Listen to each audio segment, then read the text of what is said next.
holiday season is nearly upon us, and food banks are facing a very difficult situation. More people are seeking necessities due to the pandemic and economic challenges, and fewer people are donating. It is especially difficult due to supply chain bottlenecks, which are helping to drive up food costs and leaving shelves empty at many supermarkets. And joining me now is Monsignor John Enzler, President and CEO of Catholic Charities DC. Monsignor, welcome. So good to see you, and thank you for your time.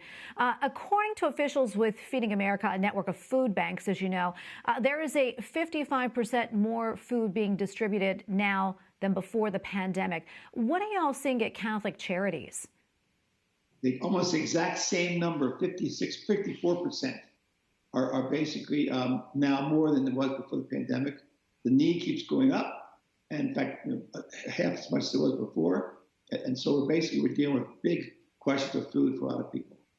In the district and surrounding areas, about 10% of our people are food deprived, 10%.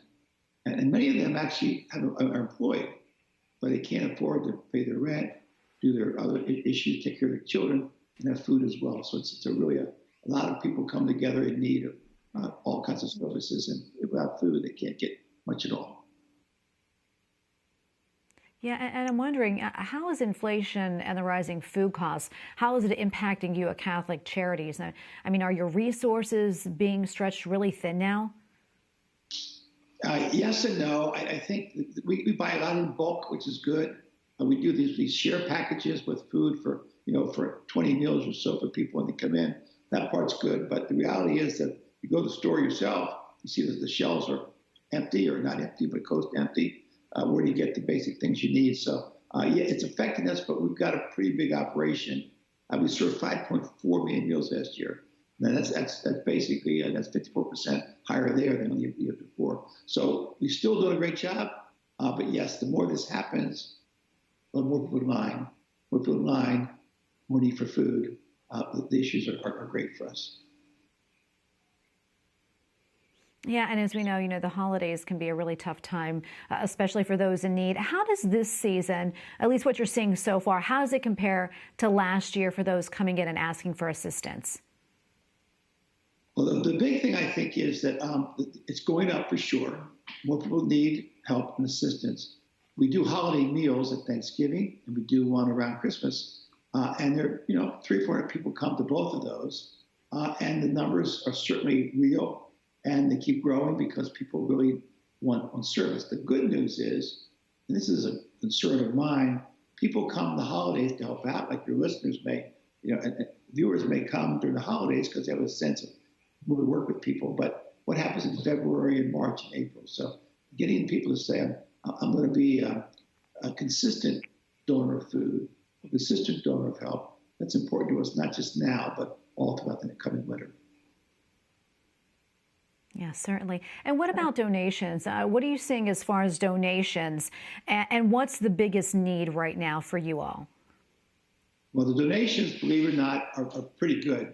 I think that the pandemic, COVID-19, has reminded people how blessed they are. The interesting thing, most of us, I for sure, are blessed and don't have needs that I'm worried about. And people in our parishes oftentimes have the same. It's the people who maybe don't have those basic support systems, they come for help. So the donations actually are going up. And that's great. During COVID, we received about $2.5 million of donations for food and for shelter. But on the other hand, basically, if government money stops coming to people for their rent assistance, that happens as more people come to us, not just for food, but for sustenance to keep them in their places where they live.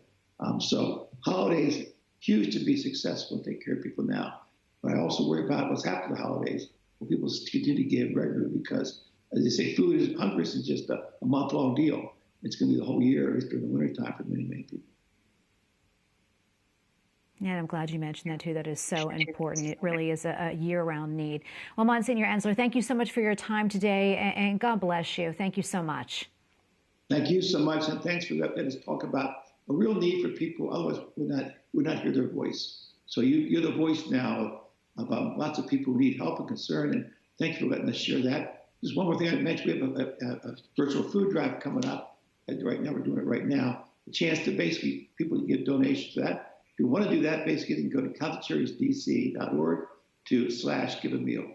CatholicCharitiesDC.org/give-a-meal, and you can send contributions to help us here. But also, I would say, your audience is broad. Every diocese I know of has Catholic Charities. Every diocese I know has had need for food. So wherever you live, make a contribution to helping people in your own community. Wonderful. I'm so glad you mentioned that. Thank you so much, Monsignor. God bless you. God bless you. Thank you.